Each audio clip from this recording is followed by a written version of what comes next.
Selamat berjumpa kembali bersama saya dalam acara permenungan praktis berdasarkan situasi dan kondisi atas dasar teologi kontekstual dalam acara di channel YouTube Serambi Religius. Semoga religiositas umat semakin berkembang dan bertumbuh di dalam kasih Tuhan. Saudara-saudara umat beriman yang terkasih, tinggal hitungan berapa hari lagi kita merayakan Natal. Saya masih mengantar umat beriman untuk mempersiapkan diri merenungkan soal Natal di seputaran dekorasi gereja. Entah itu di gereja, entah itu di rumah, entah itu di mall, entah itu di perkantoran. Semuanya pasti membawa hikmah dan sukacita. Kita masih melihat persoalan mengenai kandang Natal. Saudara-saudari umat beriman yang terkasih dalam Yesus Kristus, ada umat yang bertanya kepada saya dan juga merupakan suatu pertanyaan umum kepada siapapun. Kadang-kadang orang mengutarakannya. Mereka menanyakan, mengapa kandang Natal diperciki air suci dan didupai? Bukankah kandang Natal itu hanyalah dekorasi untuk menciptakan suasana Natal? Nah, persoalannya, apa yang bisa dipelajari dari kandang Natal ini? Pertama, kandang Natal diperciki air suci dan didupai supaya disucikan. Kandang Natal bukanlah sekedar hiasan, tetapi sebuah sarana bantu sederhana namun cukup hidup untuk mengenangkan kembali peristiwa Yesus di kandang di Bethlehem.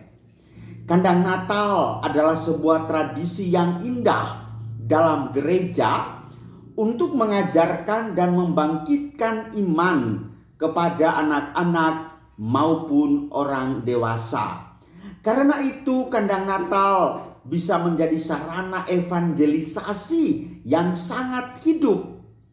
Sekarang ini sudah sangat sedikit orang tua yang mengajak anak-anaknya untuk berdoa di depan kandang Natal sesudah perayaan Ekaristi. Sangat minim. Tradisi yang baik ini bisa dibangkitkan kembali sebagai sarana untuk membangkitkan kembali butir-butir iman tentang Yesus Kristus Putra Allah. Yang kedua, kandang Natal membantu kita untuk merenungkan beberapa butir iman. Antara lain, dalam bayi kecil mungil dan tak berdaya itu, kita diundang untuk mengimani kehadiran Allah Putra yang datang untuk menebus dunia. Bayi kecil itu adalah Allah Putra yang rela merendahkan dirinya dan turun menjadi manusia sama seperti kita. Jadi bayi kecil itu adalah bukti betapa Allah mengasihi kita umat manusia. Keadaan bayi kecil yang lahir dalam kemiskinan dan kesederhanaan di gua di Bethlehem adalah bukti bahwa Allah Putra yang meskipun adalah kaya menjadi miskin. Surat kedua Rasul Paulus kepada jemaat di Korintus bab 8 ayat 9, untuk kita dan demi kita. Oleh karena itu Allah Putra mau mengalami nasib manusia, bahkan yang paling miskin dan hina. Saudara-saudari umat beriman yang terkasih, kira-kira inilah makna kandang Natal.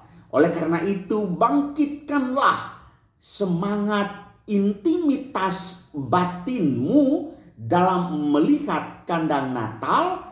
Anda memandang kehadiran bayi mungil di kandang Natal itu.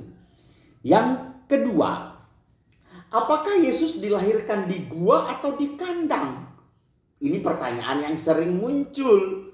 Pertama, saya selalu menjawabnya dengan pertama dan kedua supaya umat beriman tahu persis di mana letak prioritas jawaban saya. Kalau kita melihat data di Injil, dikatakan bahwa Yesus lahir dan dibaringkan di dalam palungan karena tidak ada tempat bagi mereka di rumah penginapan. Injil Lukas bab 2 ayat 7. Palungan adalah tempat makan untuk ternak. Tidak dikatakan secara jelas tempat kelahiran Yesus. Sangat mungkin palungan yang digunakan Maria dan Yosef untuk membaringkan Yesus itu memang terletak di dalam sebuah gua. Di sekitar kota Bethlehem terdapat berbagai macam gua, dari kecil hingga besar. Bisa jadi gua-gua itu dijadikan kandang. Jadi ingat persis, gua dijadikan kandang, dijadikan tempat yang menunjukkan betapa kotor dan tidak layaknya dunia dalam rangka menyambut kelahiran Yesus. Oleh karena itu, di gua itulah mereka menemukan sebuah palungan, dan karena gua itu juga dijadikan kandang untuk domba, maka gampang menemukan palungan. Jelas. Yang kedua, memang ada tradisi kuno yang mengatakan bahwa Yesus dilahirkan di sebuah gua. Ini menjelaskan bahwa dulu lebih sering dikatakan gua Natal, bukan kandang Natal. Menurut Santo Hieronymus, penerjemah kitab suci yang terkenal itu, beliau mengatakan Kaisar Hadrianus berusaha memusnahkan dan tradisi yang mempercayai bahwa Yesus dilahirkan di sebuah gua dan menjadikan gua kelahiran Yesus itu sebagai tempat pemujaan dewa Adonis. Dan Hieronymus menulis tentang hal ini dalam suratnya kepada Paulina. Dan dia mengatakan bahwa tahun 330 Kaisar Konstantinus mendirikan sebuah gereja yang indah di atas gua yang diyakini sebagai tempat kelahiran Yesus. Gua kelahiran Yesus ini tidak jauh dari tempat tinggal Hieronymus selama 35 tahun.